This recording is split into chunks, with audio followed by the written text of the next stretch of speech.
Hi everyone, welcome to Type Talks. Today we have Jason with us from the YouTube channel My ISFP Journey. And so I was wondering if you could tell us your insights. Sure. I think that when we're trying to determine whether someone favors their sensing over their intuition or favors their intuition over their sensing, there are a lot of things that you could look at, analyze, examine, point out. But one of the ones that I think stands out the most for me is where a person puts his or her faith, trust, emphasis, what they look at and say, that is what I can really stand firm on. So what I mean by that is this. When it comes to people who favor sensing over intuition, in my experience, what I've noticed is that they tend to trust the physical. They believe, they put their faith in that which they can physically touch, that which is tangible, that which is which they can see. They believe the evidence that is presented to them through their eyes, through their ears, through the touch of their fingers, so on and so forth.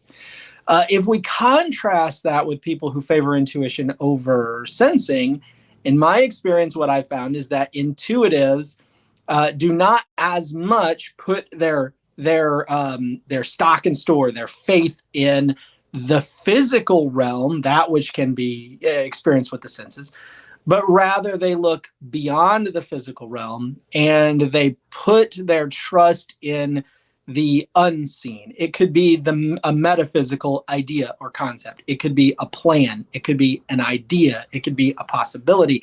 It could be the meaning that lies behind the physical that we can see. And I have found that when I'm trying to determine whether or not someone is someone who favors their sensing over their intuition or vice versa, that is the first place that I am looking. Now, you can't always determine that without having some conversations with people and getting to know them. But once you get to know them, I think with many people that starts to come out and be seen. Absolutely, Jason. Yes. And so sensing types, they'll do speculation and guessing in a controlled space or in times of play or as a hobby, but it won't be the main place that they place their faith or their trust in. With sensing, you trust what is realistic or what is concrete the most. Yeah. Whereas for intuitives, they place the most faith into their guessing, into their speculation. And so intuitives trust the potential of a thing and what a thing could be or what it will be more than its current actuality, more than what it is. And so intuitives trust their imagination more. Yeah, I agree. And one of the ways that I think, we can see this practically speaking is that a person who favors their intuition may be apt to put forth an idea, a belief, a theory, whatever you want to call it. They may put their belief or their trust or their faith in something that is unseen. A person who favors their sensing will more often than not then want to say, where is the tangible proof of this? Where is the physical evidence? What can you present to me in the physical realm that gives me a manifestation, a reality that helps me to see the truth of the invisible concept, the metaphysical belief system, whatever it may be? I think frequently as a sensing dominant person, I look at the physical world and I take it at face value, not asking the question, what is the meaning behind it? What's the invisible reality behind it? What's the metaphysical truth behind it? Or even what are the possibilities for it? I might look at a physical, tangible item and not speculate on what could be done with this or what could its future be or what could the possibilities be, but rather I tend to stop at the physical item itself to examine the details of the item, to understand the item, not looking beyond it. I trust what the physical world tells me, and rarely do I seek or desire to understand any invisible or metaphysical meaning behind it. Whereas I think intuitive types are always looking for the possibility that something may become, the metaphysical reality that may give it meaning, the invisible truth that exists behind it and that connects all of the physical world together. And I think that is just such a dramatic difference between someone who favors sensing over someone who favors intuition.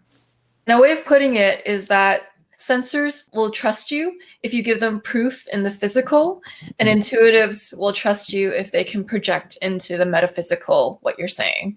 Yes. And with sensing, it needs tangibility. It needs something to be tangible. It likes verifiable and reliable information. Mm-hmm. Whereas intuition trusts the speed and depth of insight more than the actual reality of the scenario. Right. And I also think that sensing dominant people see the physical world as a set of realities or rules that can't be gotten around. They can't be penetrated. They can't be broken. They can't be bent.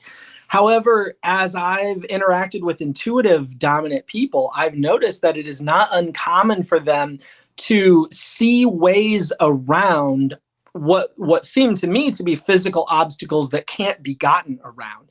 And I find myself oftentimes impressed by the intuitive concept of, oh, just because that seems like a physical obstacle doesn't mean we can't get past it. Now, oftentimes I'm skeptical, but then whenever I'm proven wrong and the intuitive dominant person shows me a way to bend the physical or to almost ignore what I consider to be reality, I'm pleasantly shocked, I suppose. Nevertheless, it does not often stretch my brain to the point that I begin thinking like they do. Instead, I go right on back to, yeah, that one time I saw somebody seem to be able to get past a physical obstacle, but in reality, most of the time the physical is real, the physical is final, and the physical gives definition to our existence. And so sensing types can speculate and hypothesize, but at the end of the day, they put the most trust into what is in the world, what is actuality. Whereas intuitive types can acknowledge reality as a thing, but oftentimes they place more faith into metaphysical, what cannot be proven, what's invisible to the eye. And intuitives can also doubt, is this really real sometimes, about really basic realities too. Right. And so it's almost like everything is up for questioning. You can question behind anything. Mm-hmm. Like an intuitive can look at a pen and say, this is not really a pen. This is really a tool to change the world or some other thing that it was not made for. But they see all of that compact meaning into it, even when it's not there. And so, yeah, thanks, Jason, for your lovely brain and your masterful articulation skills. I'll see you all in the next video. Take care.